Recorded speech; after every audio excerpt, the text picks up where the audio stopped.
अरे यार, इतना एडवेंचर तो मैंने अपनी पूरी जिंदगी में नहीं की जितना इन पिछले कुछ घंटों में हो गया। वाकई यार, बहुत हो गई हाइकिंग साइकिंग। अरे विनय, तू ठीक है ना? हाँ मैं ठीक हूँ। अगर तू कहे तो यार शहर जाने वाला रास्ता हम अभी ढूंढ सकते हैं। रात को रास्ता कहाँ ढूंढेंगे यार? एक काम करते हैं, सवेरे होने तक यहीं पे रुक जाते हैं, सवेरे होते ही निकल लेंगे। ये हुई ना बात। अरे यार, एक हील अंदर नहीं जा रहा यार। कर यार कुछ।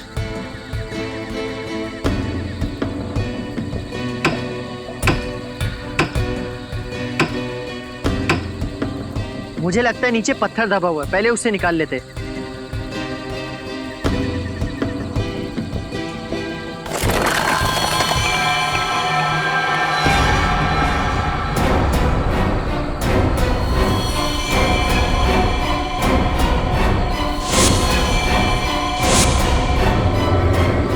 यार, हम किसी कब्रिस्तान में तो नहीं आ गए ना? बस यार, अब मैं एक पल भी यहाँ नहीं रुक सकता। चलो अपना अपना सामान बांधते, आओ।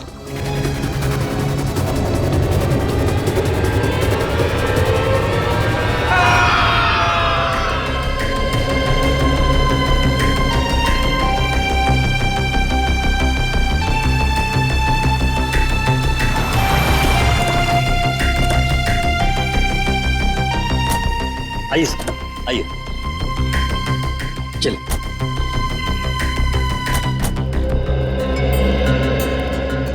वाओ, आज मेरी जिंदगी का सबसे बड़ा दिन है।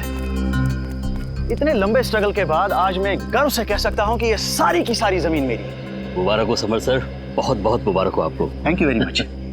कहिए, कैसी लगी आप लोगों को ये जमीन? शहर से काफी दूर है और आप यहाँ हॉलिडे कॉटेज बनाना चाहते हो? यहाँ दूर दूर तक हम खेती करेंगे, फलों की, सब्जियों की, और यहाँ बीच में हम कॉटेज बनाएंगे, हट्स बनाएंगे। ये वाकई नया और अनोखा आइडिया है, लेकिन खेती बाड़ी शुरू करने से पहले हमें यहाँ जमीन की जांच तो करनी पड़ेगी ना।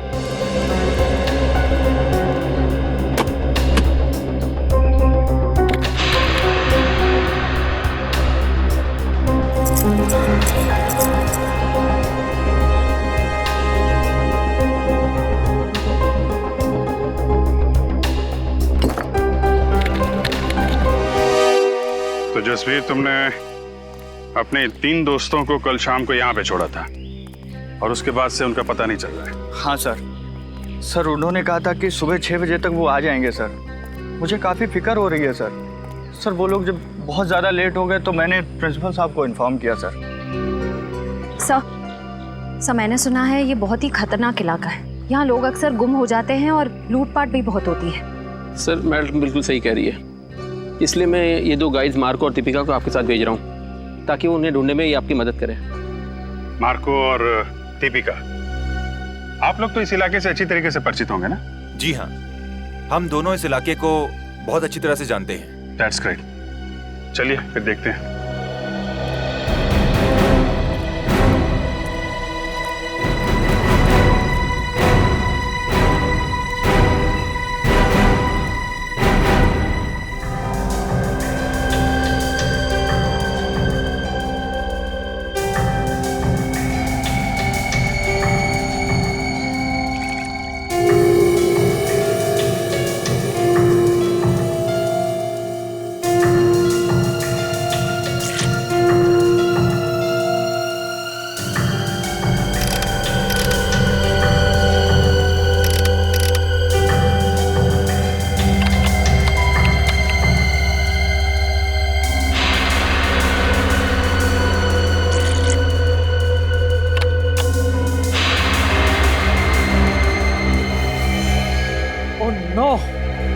क्या हुआ? मिट्टी बंजर है क्या? नहीं, ऐसी तो कोई बात नहीं है। तो फिर ये देखो, मिट्टी में से क्या मिला है। ओह माय गॉड, अब हम क्या करेंगे? करना क्या है, सीआईडी में डॉक्टर सालुंके को फोन करते हैं।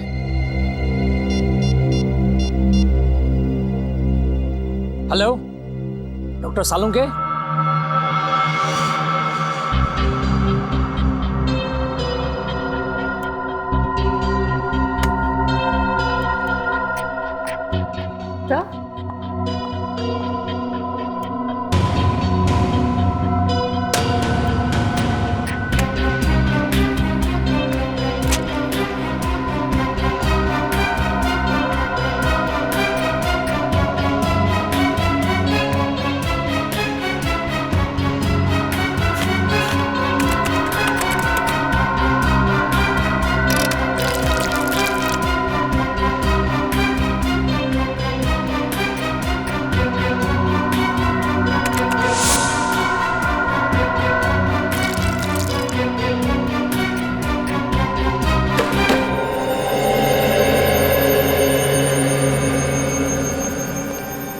लोगों का शक एकदम सही था। उस मिट्टी में मुझे पूरे 26 लोगों का डीएनए मिला है। आपका मतलब 26 लोगों को गाड़ा गया था वहां पे? वो जगह पे कोई कब्रिस्तान तो नहीं था? वही तो, इसीलिए तो ये मामला और भी ज्यादा गंभीर हो जाता है। कौन थे ये लोग?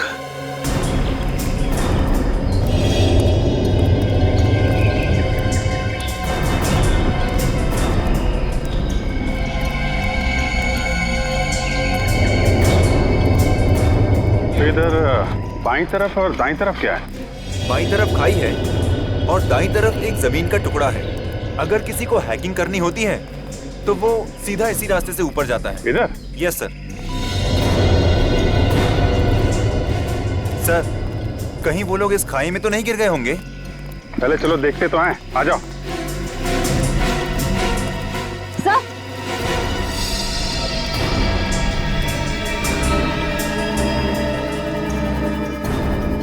Sir ice cream. हाँ सर, वो लोग आइस बॉक्स में आइसक्रीम और जूस भी लेकर आए थे सर। मतलब यहीं कहीं खाना वाना खाया है लोगों ने। ठीक है, ये आइसक्रीम का कप, प्लेट, मतलब यहाँ पे बैठ के उन लोगों ने खाना खाया है। यहीं कहीं आसपास टेंट वेंट लगा के आराम भी किया होगा। यहाँ आसपास कोई ऐसी जगह है जहाँ पे टेंट लगाया जा सके? यस सर, उस तरफ। चलो देखते हैं।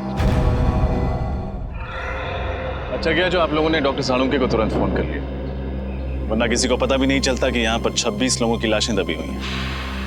सर, ये लाशें किसकी हो सकती हैं? और यहाँ पे कैसे आए? ये तो इस जमीन का मालिक समर्थ ही हमको बता सकता है।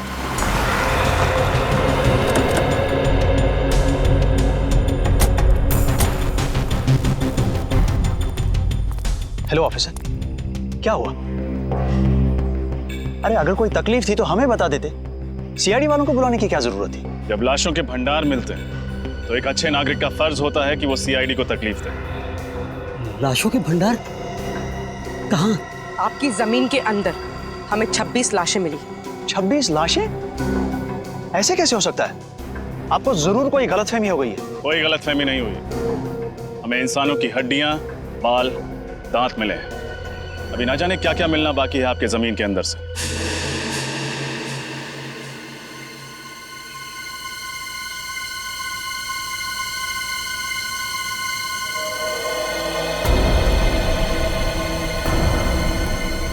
भैया यहाँ लेके आओ।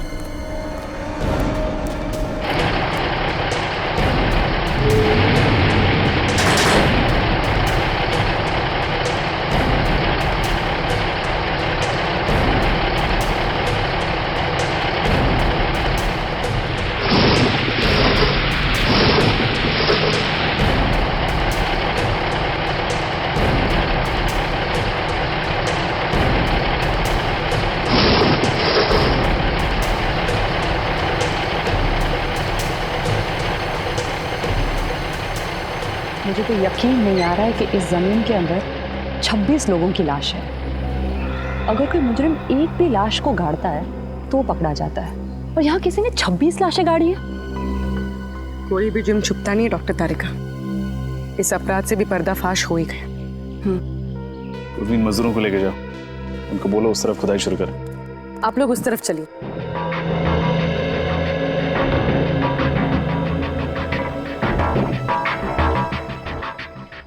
सर। हाँ बोलो। गलती से भी रिश्वत देने का ख्याल अपने दिमाग में मत लाना। सीआईडी के सामने तुम्हारी दाल गलने वाली नहीं है। वो बात नहीं सर, आप हमें गलत समझ रहे हैं। दरअसल क्या बात है? मैं इस जमीन का मालिक नहीं हूँ सर। तुम मालिक नहीं हो तो कौन है? पता नहीं सर। पता नहीं मतलब? मैं आपको बताता हूँ सर। दरअसल हम सुनसान और अनजान जमीन पर कब्जा कर लेते हैं, उसके बाद उस जमीन को दूसरों को बेच देते हैं, या फिर वहाँ पर मकान या दुकान बना देते हैं। What? हाँ सर, हमें नहीं मालूम था सर इस ज़मीन पे कब्जा करने के बाद हमें मुनाफा के बदले जेल की सलाखें मिलेंगी। सर हमें बचा लीजिए सर। मुजरिम अक्सर पकड़े जाने के बाद लेखक बन जाते हैं, दिलचस्प कहानियाँ सुनाने लगते हैं। तुम्हारी भी अच्छी है। नहीं सर, ये कहानी नहीं है, ये सच्चाई है सर। आप ये जमीन के पेपर देख लीजिए सर। आप किसी भी अच्छे वकील को दिखा लीजिए, वो यही कहेगा कि ये नकली पेपर से। जब तुम्हारी कहानी सच्ची भी है, तुम्हें जेल तो जाना ही पड़ेगा।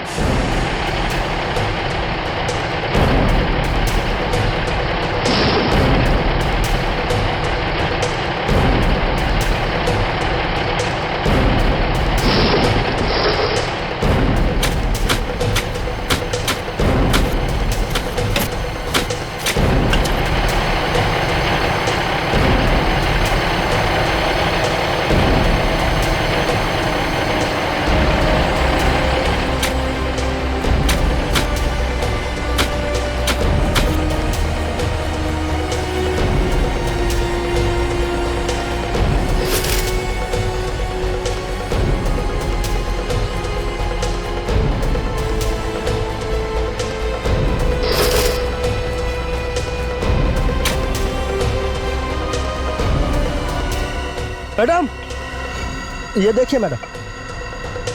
कंकाल सर,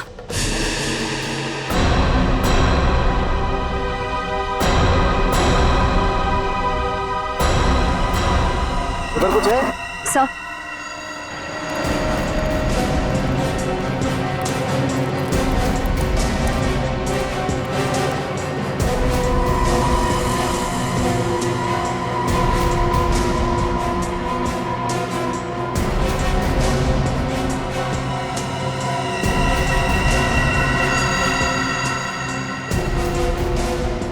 ये देखो, एक और बैग।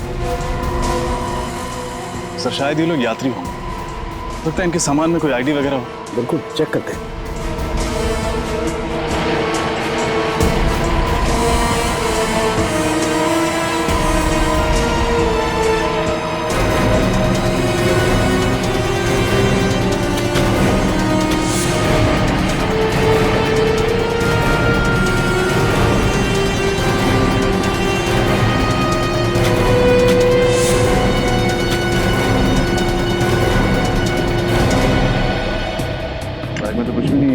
कोई आईडी वगैरह।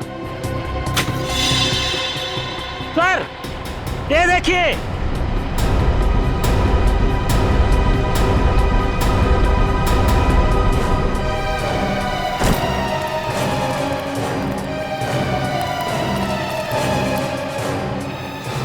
सर, ये देखिए नीम का पत्थर।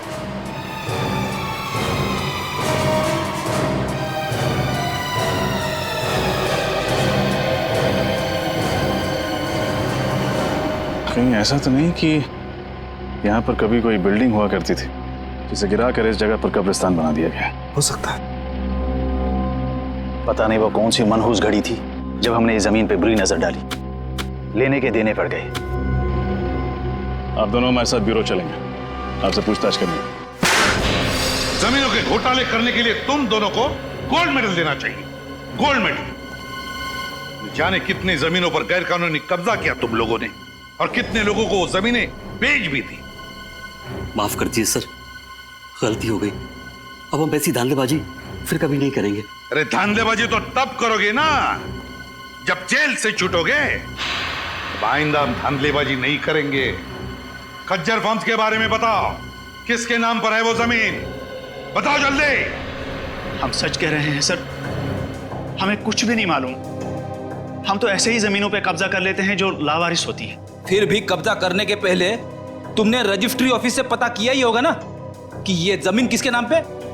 किया था, और रजिस्ट्री ऑफिस में कुछ महीने पहले आग लग गई थी, जिसकी वजह से इस जमीन के सारे डॉक्यूमेंट्स चल गए थे।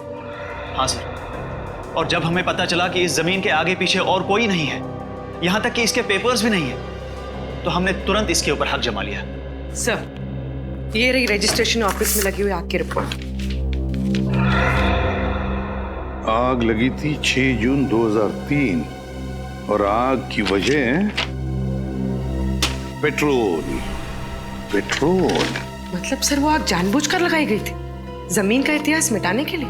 हाँ पूर्वी, जानबूझकर लगाई गई थी, क्योंकि खूनी जानता था कि एक न एक दिन वो सारे कंकाल जमीन के नीचे से ऊपर आएंगे। इसलिए अपने आप को बचाने के लिए उसने ये रास्ता ढूंढा था।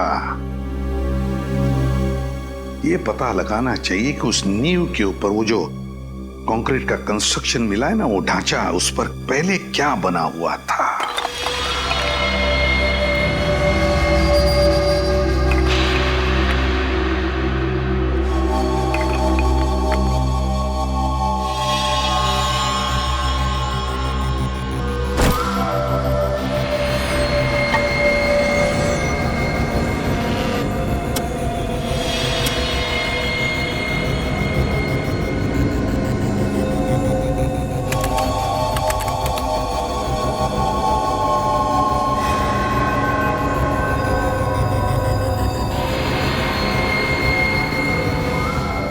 माय गॉड, क्या हुआ सर? तारिका, ये हड्डी जरा गौर से देखो। ऐसा लगता है जैसे इस हड्डी को किसी ने आरी से या 100 चेन से काटने की कोशिश की है।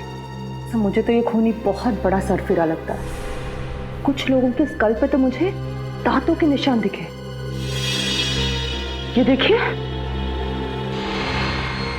जैसे कि वो उनका सर ही चबाना चाहता हो। My God. सर, कहीं ये किसी जंगली जानवर का काम तो नहीं है?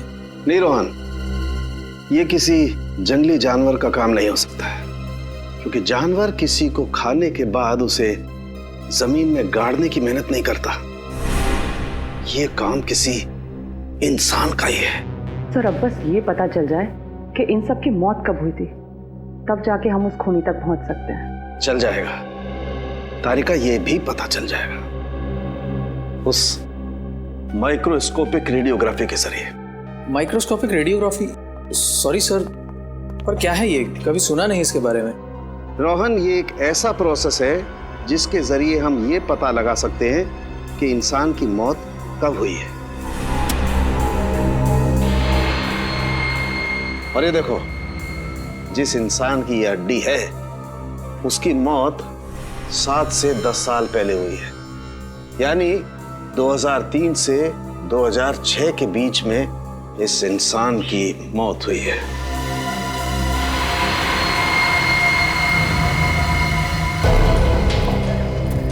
और कितनी दूर चलना पड़ेगा अभी?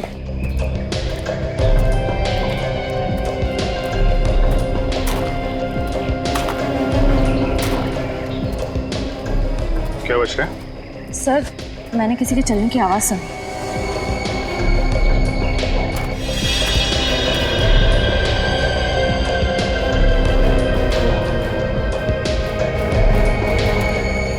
यहाँ तो कोई नहीं दिख रहा।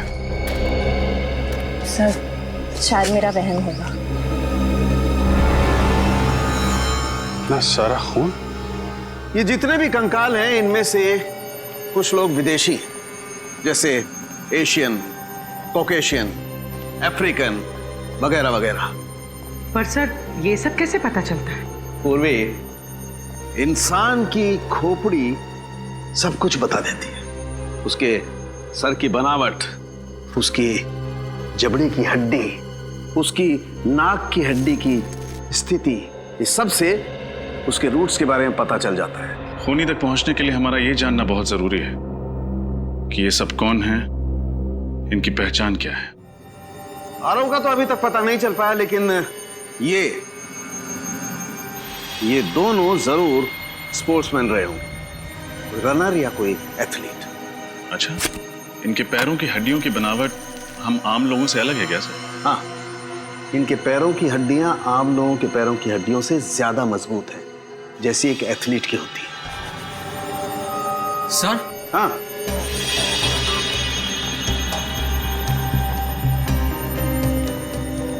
क्या हुआ? सर, इस लड़की के सामान में से ये मुझे कुछ बीज मिले हैं।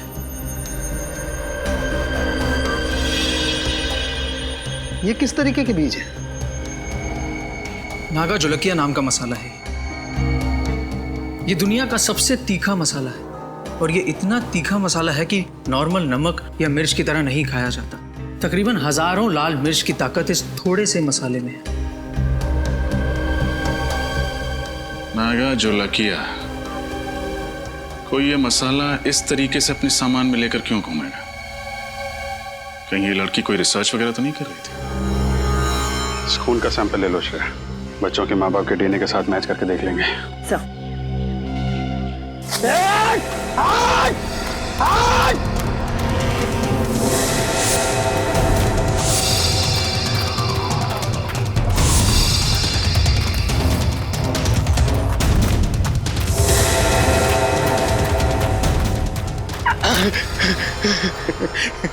बहुत देर कर दी मेहरबान आते आते। चलो अब अच्छे बच्चों की तरह अपना सारा सामान मेरे हवाले कर दो। नहीं तो क्या करेगा? हाँ? तो तुम्हारे छोटे छोटे टुकड़े करके कौन सी खाई में फेंकेंगे पता भी नहीं चलेगा किसी को। नहीं नहीं प्लीज आप ऐसा मत करिए। ये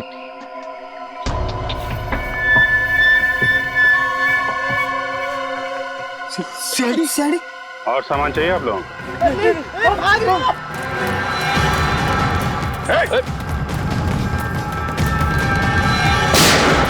भागोगे तो गोली लग जाएगी। भागो मत। कहाँ भाग रहे थे? हमें माफ कर दो साहब।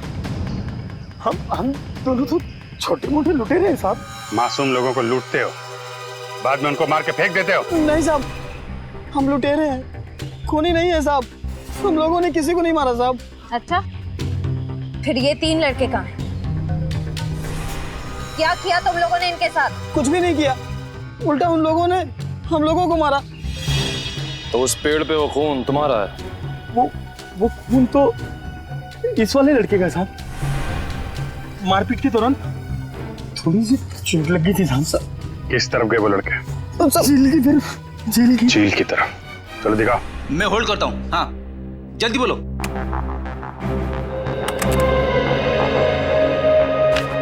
जी हाँ, मैं 2003 की बात कर रही हूँ, आज से 10 साल पहले की। मसाले का नाम है नागा झुलके, और जितने भी ऐसे खेत हैं जहाँ नागा झुलके नाम का मसाला उगता है, वहाँ उस लड़की की फोटो भेज दीजिए।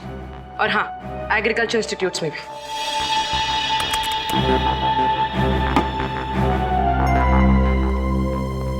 सर, हमें जिन लोगों के कंकाल मिले हैं उनके गायब होने की रिपोर्ट अभी तक नहीं मिली है, और इनमें से कुछ लोग विदेशी भी हैं।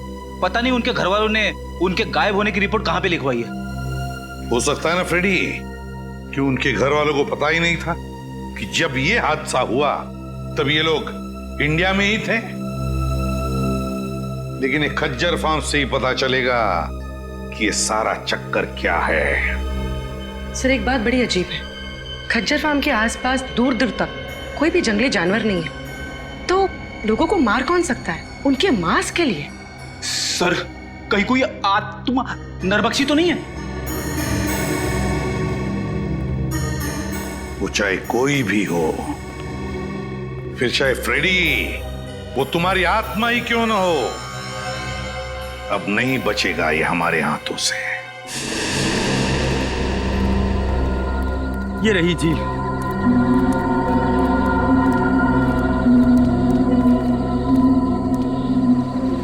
निखिल, श्रेया, झील के आसपास का एरिया अच्छी तरीके से चेक करो, देखो कुछ मिलता है क्या। साहब, हम लोग जा सकते हैं? तुम लोग जाओगे, लेकिन सीधे जेल जाओगे। हाँ। खड़े रह।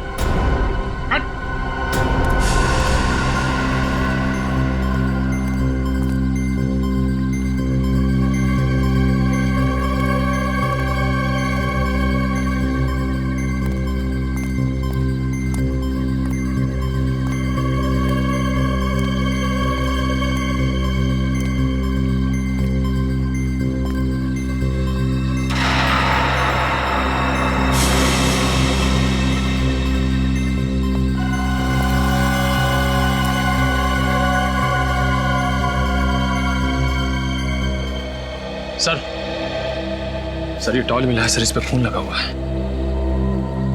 जरूर ये किसी घायल लड़के का ही होगा।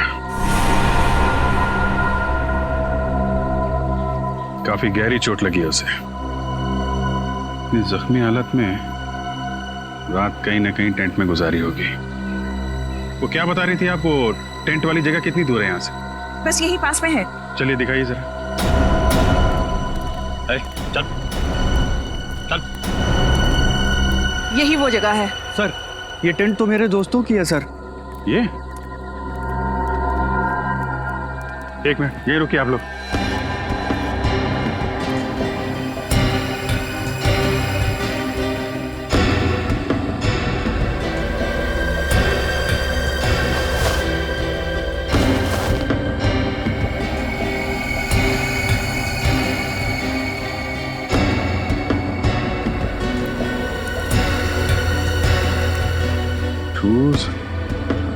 टूटे हुए टेंट, बिखरा हुआ सामान, क्या हुआ क्या यहाँ पे? सर उन्हें कुछ हो तो नहीं गया होगा सर? सर हो सकता है ये किसी जंगली जानवर ने हमला किया। पर सर इस इलाके में तो कोई जंगली जानवर है ही नहीं। जानवर नहीं है तो फिर ये सब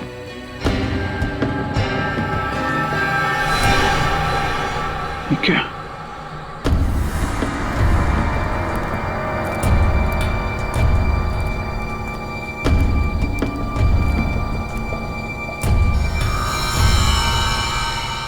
बहुत सारा खून है।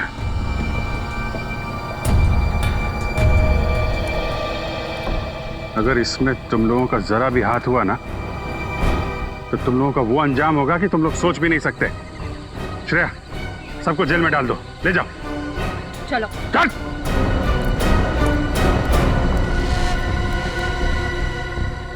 यहां से आगे घसीटने के निशान भी दिख रहे हैं। देखते हैं ये निशान कहां लेके जाते हैं।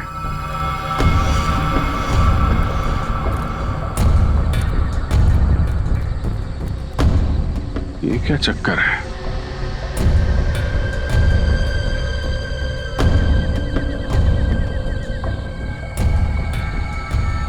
एक मिनट आप लोग यहीं पे रुकिए।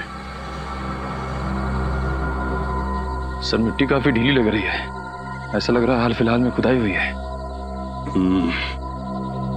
मामला गड़बड़ लग रहा है।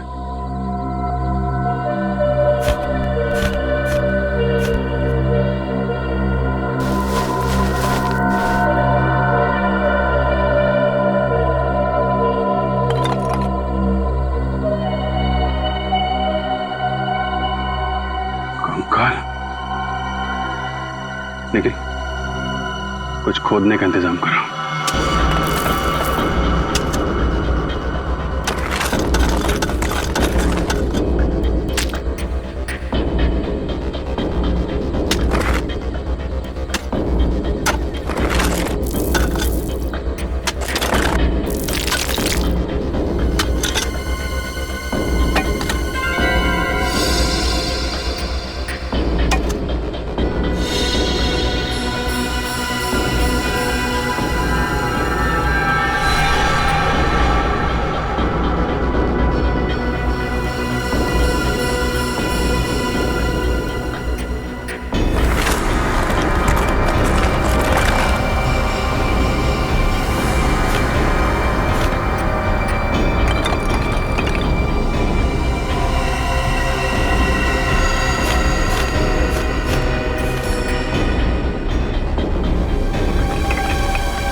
ये क्या चक्कर है? एक दो तीन चार। ये जसवीर तो कह रहा था कि उसके 3 दोस्त गायब हैं। चौथा कहां से आ गया? हाँ सर, हमें 3 की तलाश थी और यहाँ चौथा भी आ गया। जसवीर, तुम्हारे तीनों दोस्तों के साथ में कोई और आदमी भी था क्या? नहीं सर। सर ये कंकाल क्या मेरे दोस्तों के हैं सर? बहुत जल्द पता चल जाएगा।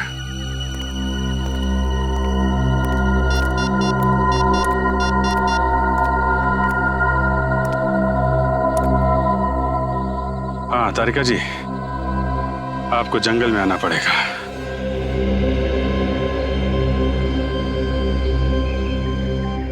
अभिजीत, इन सभी की मौत को ज्यादा दिन नहीं हुए, लेकिन ये वाला कंकाल बाकी 3 कंकालों से कुछ अलग कहानी बता रहा है। ये बात तो है डॉक्टर तारिका, ये कंकाल इन तीनों कंकाल से अलग तो है। इन सब की जो खोपड़ियों का साइज है वो लगभग आम इंसान जैसा है, लेकिन इसकी खोपड़ी का साइज इतना बड़ा। ये आम इंसान की तरह नहीं लग रहा है। डॉक्टर तारिका, इनकी मौत कैसे हुई होगी? श्रेया,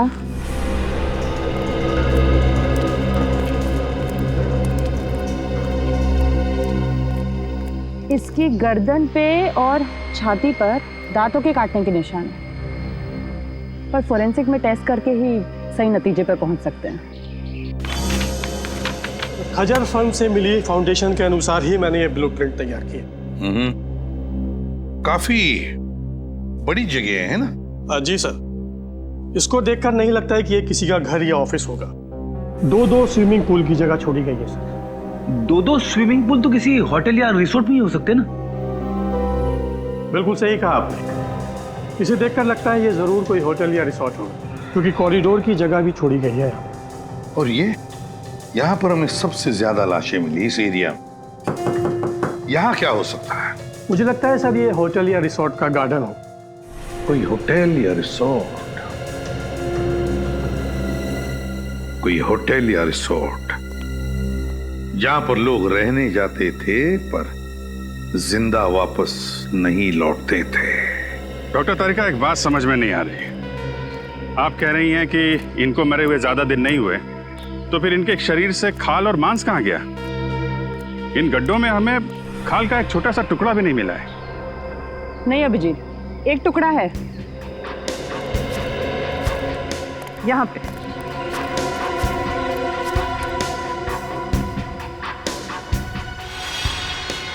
ये देखो, मांस का टुकड़ा। जी हाँ सर, मैं पहचानता हूँ इन्हें। ये दलजीत है और ये मयंक, दोनों नेशनल लेवल के रनर्स थे। दोनों नेशनल लेवल के रनर्स? पर हुआ क्या? गायब कैसे हो गए ये? सर 10 साल पहले अप्रैल 2003 में मुंबई में एक इंटरसिटी टूर्नामेंट हुआ था। ये दोनों उसी में भाग लेने आए थे। टूर्नामेंट खत्म होने के बाद हम लोग तो उज्जैन वापस चले गए, लेकिन ये दोनों माथेरान घूमने जाना चाहते थे। फिर? सर इन लोगों ने रिक्वेस्ट की थी कि ये 2-3 दिन में वापस आ जाएंगे, लेकिन इनकी कोई खबर नहीं आई। इस लड़की को तो आप जानते ही हैं ना? हाँ सर, ये रिया है। ये पंचगनी गई थी हाइब्रिड प्लांट के रिसर्च के लिए। मुंबई रुकने का इसका कोई प्लान नहीं था, पर शायद उस रात काफी हाईवे पर जाम था, इसलिए मजबूरी में यहाँ इसे रुकना पड़ा। खज्जर फार्म में? जी। पूर्वी ये तीनों के तीनों, ये 2 लड़के और ये लड़की मुंबई शहर के नहीं थे, बाहर के थे, बाहर के। और सर ये तीनों खज्जर फार्म में रुके थे। वही तो, तीनों खज्जर फार्म में रुके। इस मांस का रंग बिल्कुल सफेद हो गया है। डॉक्टर तारिका, ऐसा सफेद तो केमिकल की वजह से होता है ना? हाँ, खूनी ने इन चारों की खाल निकालने के लिए जरूर कोई सॉल्यूशन या फिर केमिकल का इस्तेमाल किया है। सर हमें यहाँ आसपास से किसी भी केमिकल के ट्रेसेस या लैब वगैरह कुछ नहीं मिला है। इसका मतलब इन चारों को मारा कहीं और गया है और बाद में इन्हें यहाँ पे लाके गाड़ दिया गया।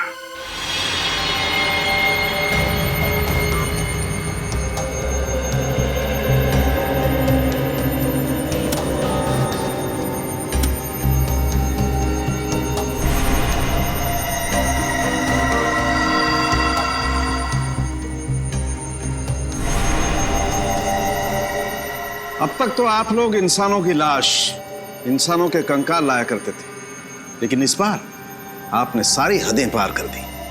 क्यों नॉट सर? ये कंकाल भी तो इंसानों के ही हैं। हाँ हैं, वो तीनों कंकाल इंसानों के हैं, लेकिन ये चौथा कंकाल जानते हो किसका है? किसका है sir? Pavilion man. Alien man? क्या मतलब? देखो, इंसान को इंसान बनने के लिए कई स्टेजेस से गुजरना पड़ा है, ये तो सबको मालूम है। ये पेलियन मैन इंसान बनने से पहले वाली स्टेज है।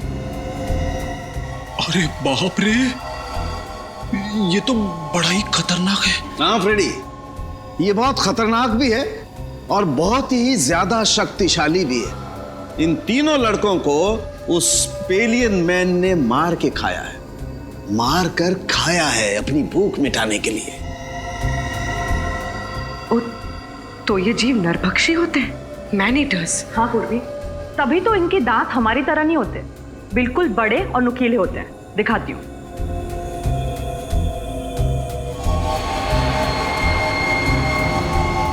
ये देखो, और इस तरह से घुसते हैं।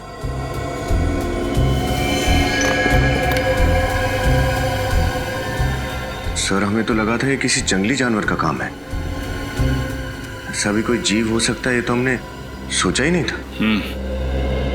लेकिन विनीत, अगर इन 3 लड़कों को इस जीव ने मारा है, तो फिर इस जीव को किसने मारा? क्योंकि इसकी खाल भी बिल्कुल उसी तरह निकाली गई जिस तरह इन 3 लड़कों की निकाली गई थी। मुझे लगता है इस पेलियन मैन को कोई और कंट्रोल करता है। आप शायद सही कह रहे हैं सोलंकी साहब, क्योंकि अगर इसे कोई और कंट्रोल नहीं कर रहा होता तो ये अब तक शहर में घुसकर तबाही मचा चुका होता। कोई तो है जो इसे इसकी खुराक देता है। उस एरिया के सारे रिसोर्ट्स में जाके चेक करना होगा।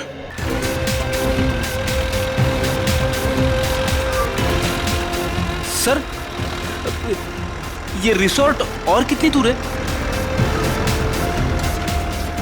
बस थोड़ी देर में आ जाएगा, वो देखो।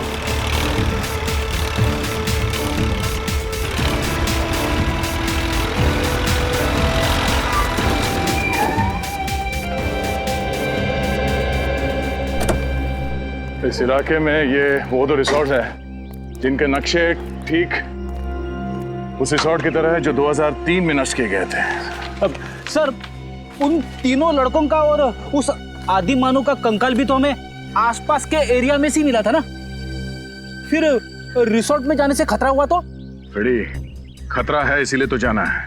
ये देखो, दोनों रिसोर्ट्स में खुफिया रास्ते हैं। एक रास्ता ये तहखाने की तरफ जाता है और ये दूसरा रास्ता रिसोर्ट से बाहर निकलता है।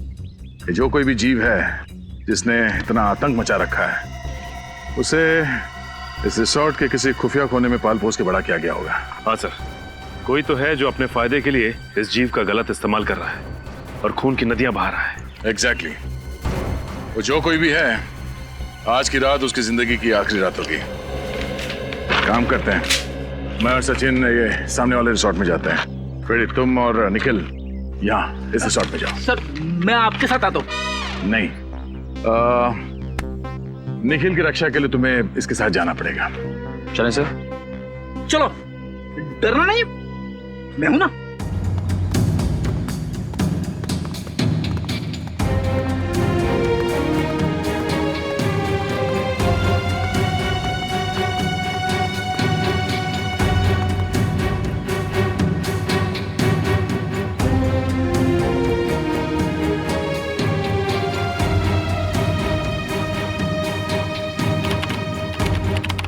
कमाल है, हमें तो लगा था उन 3 लड़कों के हादसों के बाद हमारा बिजनेस कुछ दिनों के लिए ठप हो जाएगा। वैसे आप लोगों को डर नहीं लग रहा ट्रैकिंग करने में? आप किस हादसे की बात कर रही है? हमने तो ऐसा कुछ सुना नहीं था। चलिए, अच्छी बात है कि आपने ऐसा कुछ भी नहीं सुना। वो कहते हैं ना, इग्नोरेंस इज ब्लेस। अच्छा, वैसे ये बताइए कि हम लोग अपने कमरे में खाना कब तक मंगवा सकते हैं? रात में 11 बजे तक। उसके बाद रिसेप्शन पे कोई नहीं रहता। वैसे चलिए, आइए।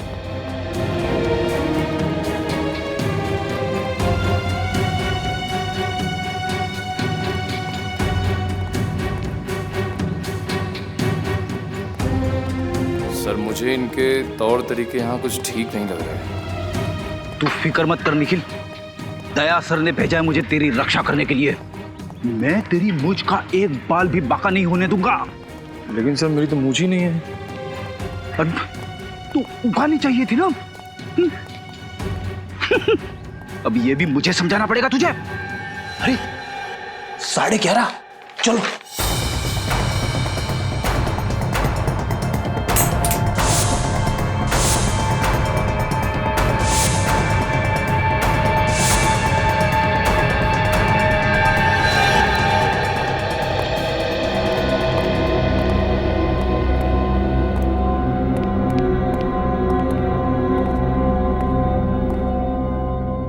दरवाजा तो कॉरिडोर पे खुलता है, नीचे चलते हैं।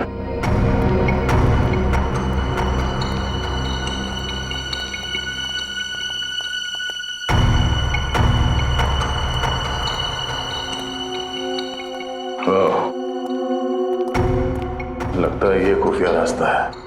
हाँ सर, तहखाने में तो कुछ मिला नहीं था। हो सकता है यही दरवाजा हमें मुजरिम तक पहुंचा दे।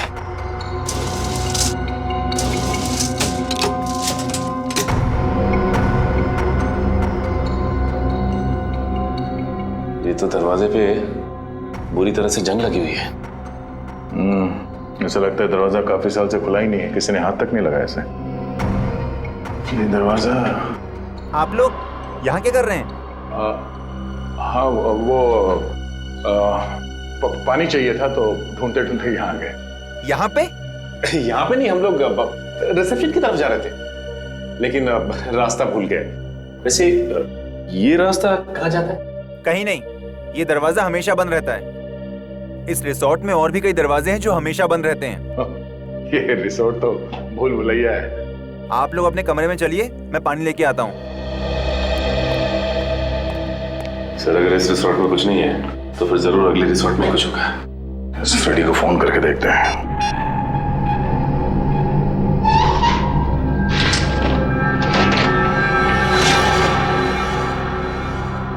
अरे बाप रे, कितना अंधेरा है यहाँ पे। ना तो कोई बल्ब है और ना ही ट्यूबलाइट। लगता है फ्रेडी का मोबाइल नेटवर्क एरिया में नहीं है, लग नहीं रहा। सर एक मिनट, मैं निखिल का ट्राई करता हूँ। ये यहाँ पे दरवाजा है। नहीं लग रहा सर। एक काम करते हैं, वहीं चल के देखते हैं।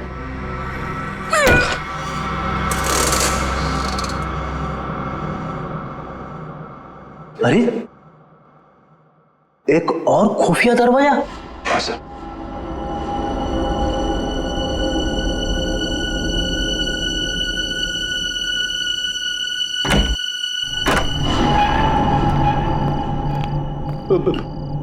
मैंने सुना है अक्सर ऐसी बंद अंधेरी जगह पे आत्माएं होती है।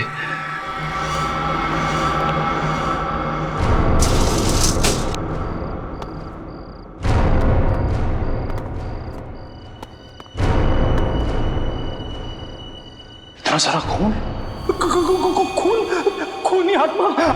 सर खूनी आत्मा नहीं, नरबख्शी जीव। सर उन मुजरिमों ने उस नरबख्शी जीव को यहीं छुपा रखा है और अपने गुनाहों को अंजाम दे रहे हैं। ये चाकू, ये हड्डियां, ये खून, सर मुझे पूरा यकीन है वो नरबख्शी जीव यहीं पे है सर, यहीं पे। मगर है कौन वो जिसने इस नरभक्षी जीव को पाल के रखा है? उसे जरा भी डर नहीं लगा कि अगर इस नरभक्षी जीव ने उसे ही खा लिया तो? ये क्या है सर? रिसोर्ट के नक्शे के हिसाब से रिसोर्ट से बाहर जाने का ये खुफिया रास्ता है। सर दरवाजा तो खुला हुआ है। हाँ।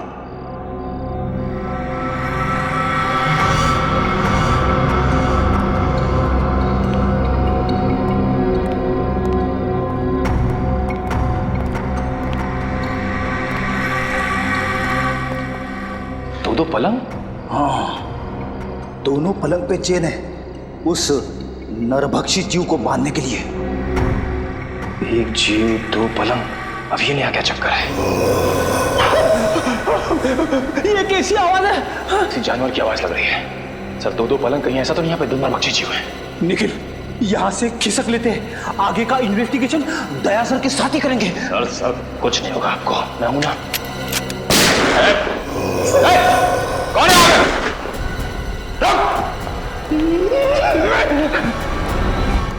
ये गेट खुला है। सर फिर तो फ्रेडी और निखिल इतनी गए होंगे। हाँ निखिल, सही देखिए, हड्डी और ये खून? Oh no.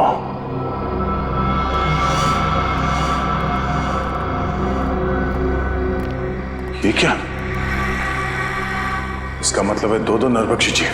लेकिन सर एक की तो मौत हो गई थी। सचिन, निखिल और फ्रेडी की जान को भी खतरा है, जल्दी।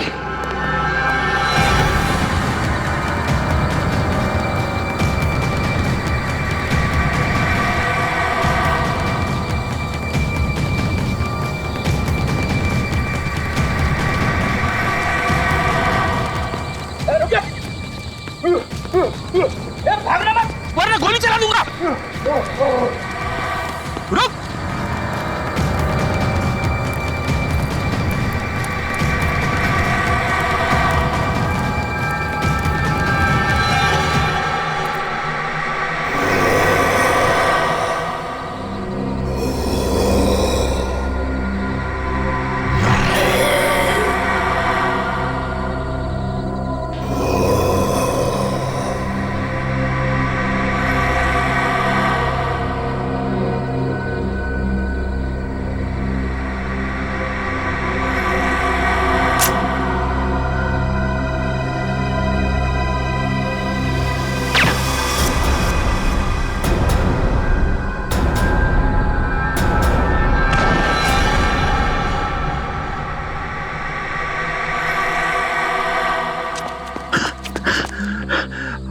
अरे वाह सर, आपने इसे मार दिया? नहीं फ्रेडी, सिर्फ डांट से बेहोश किया इसे। अच्छा हुआ सर आप लोग आ गए, वरना आज मेरी वाइफ का सुहाग उजड़ने वाला था। हट जाओ तुम लोग, हट जाओ वहां से। लगता है इस जीव का मालिक मैदान में निकल ही आया। इसी वक्त का तो इंतजार था हमें। हट जाओ वहां से, हट जाओ वरना गोली चला दूंगी। अरे सर, ये तो दीपिका है। हट जाओ। गन नीचे करो। निकल जाओ यहाँ से। गन हटाओ, गन नीचे रखो। मैं कहती हूँ हट जाओ वरना गोली चला दूंगी। दीपिका गन नीचे करो। मैंने कहा हट जाओ यहाँ से। सचिन।